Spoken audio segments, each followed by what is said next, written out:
Assalomu alaykum, azizlarim.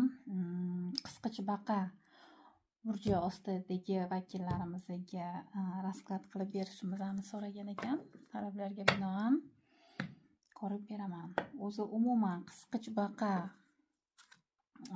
burji ostida tug'ilgan insonlarni juda ham hurmat qilaman. Chunki ular o'zlari jiddiy ko'rinsa-da, lekin ular bilan yaqin tanishganda bilasizki, ular juda ham samimiy va mehribon insonlar. Haqiqiy nima deydi? Erkaklarga xos xislatlari juda ham ko'p.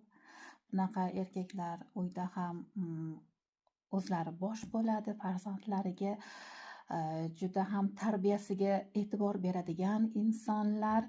Hamda ayollarini ham ishlatmasdan uyda o'tirib, onalarini ham juda ham hurmat qiladigan insonlar. Ayollar ham, qisqacha baqa burji ostida tug'ilgan ayollar ham juda ham mehribon bo'lishadi. O'zlari juda ham seriozniy ko'rinsa-da, nima deydi, ular qimmatbaho sovg'alardan ko'ra haqiqiy munosabatlarni qadriga yetadigan insonlar bo'lishadi. Agar jahllari chiqsa, hamma yo'ni vayron qilish ham qo'llaridan keladi bu ayollarni. Xo'sh, qisqacha baqa burji ostida tug'ilganlarni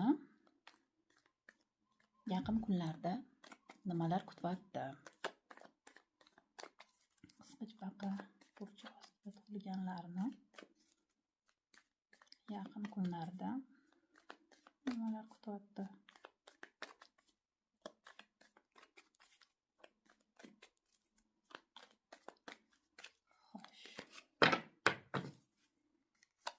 Boshladik.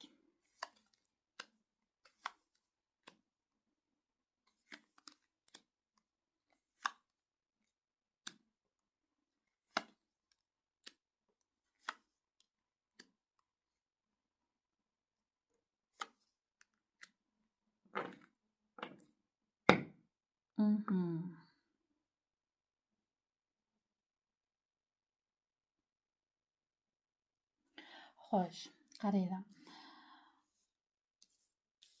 2025-yil ozgina tugashi og'irroq bo'lgan bo'lishi mumkin. Qanaqadir qiyinchiliklar bo'lgan. Yechimi yo'q deb o'ylagansiz, qanaqadir bir tupikka kirib qolgansiz, hayollaringiz har xil hayollaringizga har xil faqat yomon narsalar kelib, xayollar